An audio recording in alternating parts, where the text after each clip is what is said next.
So another day of the WNBA season, and I'm not just going to be making Caitlin Clark videos, even though they are absolutely like booming right now. They're what's carrying this channel. I'm going to be talking a little bit more about the league in general because it's interesting. And again, as I always say, basketball is basketball, and the more basketball that there is to watch, the more basketball there is to talk about, the more I'm going to enjoy making videos on this channel. Like, you better believe during the freaking Olympics, you're going to be seeing more content here than anywhere else. Obviously, if you guys are new to the channel, subscribe. We've just hit 2,000 subscribers, which is nuts. Like 2,100 we've already hit, which is crazy. Either way, though, so I'm going to be talking about a few of the other games, especially with a focus on the rookies, because they are some of the most hyped players that we've seen in a long time in this league. And the Chicago Sky, good win against Dallas. A very, very solid win against Dallas, where Angel Reese, again, she's struggling to shoot a little bit from the field, but like Angel Reese is giving you what Angel Reese gives you. Like, she was plus, like a massive plus in the plus minus, 9 rebounds, 11 points. Yes, 3 of 9 from the field, but she hit her free throws today.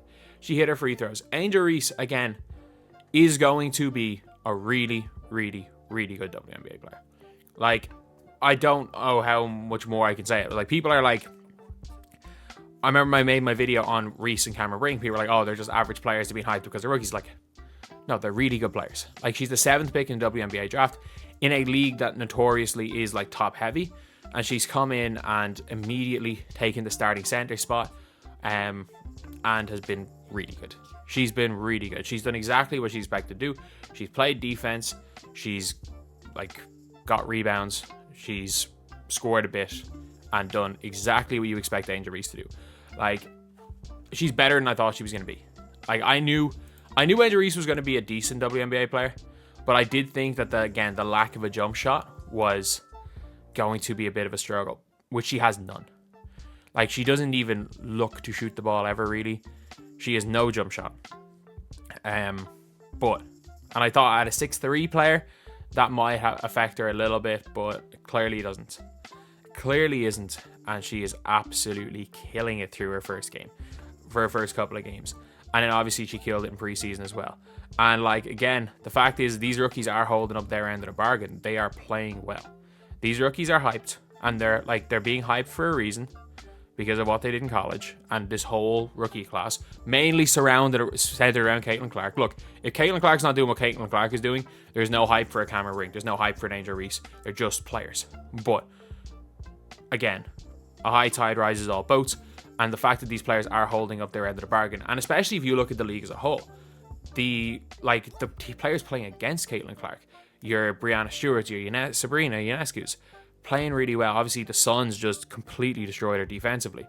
Everyone's holding up their end of the bargain and making it a very, very interesting league. So for basketball fans that are coming in, it's been a very interesting start to the season. And other than with how just bad the Fever have been, it's been mostly good basketball.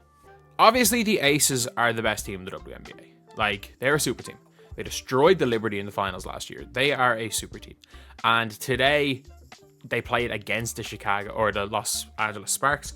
And there were a couple of interesting things. First of all, like, for people that don't know, when they're talking about the Fever being like having like Caitlin Clark expecting her to be a complete like revelation for the Fever and suddenly making them a playoff team. Yeah, that doesn't happen. Like, if you look at this Las Vegas Aces team, this is the best team in the WNBA. They got the number 1 pick in 2017 and drafted Kelsey Plum, who is one of the best guards in the entire league and was also the best college scorer before Caitlin Clark. She was Caitlin Clark before Caitlin Clark. Like, she put up very similar as far as stats and everything went. It was just Caitlin Clark had the major runs and she was shooting the long threes, which Kelsey Plum could shoot, not like that. But they drafted her in 2017. In 2018, they then drafted A'ja Wilson, who is probably the best player in the world right now. They drafted 2 of them back-to-back years. They might be thinking, oh, but like, yeah, you can have 1 bad year as a rookie. Then they got the number 1 pick again and drafted Jackie Young. 3 unbelievable players with the number 1 pick back-to-back-to-back. And then you've got the Fever, who obviously have back-to-back number 1 picks. And honestly, they could go back-to-back-to-back and get pacemakers. Like, that's a hell of a team if you can add one more player to that. But like, the Fever have been like a notoriously bad team, whereas the Aces have picked up big time, especially since their move from San Antonio to Las Vegas. But you've got A'ja Wilson averaging over 20, Jackie Young's balling out. Kelsey Plum's averaging in the high teens. But one of the probably most surprising thing when it comes to the aces is Kate Martin. Kate Martin was was probably the best teammate other than Stulkey for Iowa with Caitlin Clark. She was not expected to go in the WNBA draft. There was a chance of her being drafted, but like she honestly went to the draft not expecting to be drafted, but obviously knowing that there was a chance. A few minutes before, obviously she was told she was going to be drafted by the Aces, who were the best team in the league, as a fringe second round pick, not a highly recruited player in high school, and she was drafted in the second round. If you know anything about the WNBA, most second round picks just don't even make the roster. There's not enough roster spots for most of the players that are drafted. However, Kate Martin has just played 26 minutes in her first game. Did she shoot well? No. She had 3 points. But she had a couple of steals, some rebounds, some assists, and just did everything. She also swatted a 6'7" center. Kate Martin balled it. And is she going to average like 20 a game? No. But like the fact is, she showed she can do everything. Like most people did not think she was going to make it. Most people, first of all, didn't think she was going to be drafted. She wasn't expected to be drafted. And then when she was drafted by the best team, people didn't think she was going to make the roster. And now she's made the roster in her first game, playing 25 minutes in a win and doing everything. Doing a little bit of everything. And that's always good to see. It's like, maybe sometimes players don't have that like absolute superstar level ability, but they do have an ability to come in and play a role, do a little bit of everything, and help a team win. And that's what Kate Martin is showing. And again, the rich get richer. Like, the fact that the best team in WNBA found Kate Martin in the second round, the rich get richer. That's all I'm gonna say. Like, and whatever about the investigation, which I'll talk about in a video right after this. I mean, the real thing they should be investigated for is how they got Kate Martin in the second round. And Cameron Brink honestly could win Defensive Player of the Year as a rookie. She could. Like, Cameron Brink offensively is not there. Like, she has a decent enough, she has a bit of game. She can hit the three if she's open.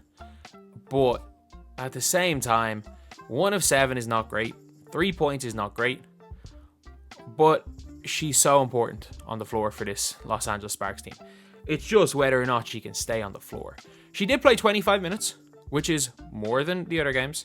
Like, there was a game where she had 4 fouls in 8 minutes. But, like, Cameron Brink might be the best shot blocker in this league already. 5 blocks last night. And this wasn't against any team. This was against the Aces. She blocked 5 shots. Like, anytime people went in on her, she was swatting them. She swatted Aja Wilson a couple of times. Like, she's just a legit rim protector. This is your Rudy Gobert of the WNBA, except she can shoot a little bit and she can play a lot more offense than Rudy Gobert did.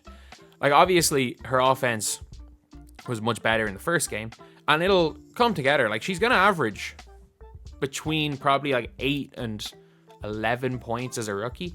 But like, if she can somehow average like 3.5 blocks a game, which is completely reasonable. Like, that is a number where she 100% could average it.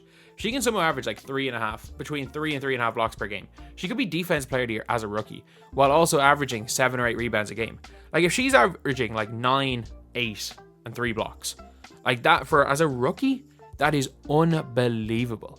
Like, Cameron Brink, offensively, again, maybe not quite there yet as far as the full polish, but defensively, she is right there with like the best of the best straight away in the league, which is all you can ask for. And again, the reason she was taken with the number 2 overall pick.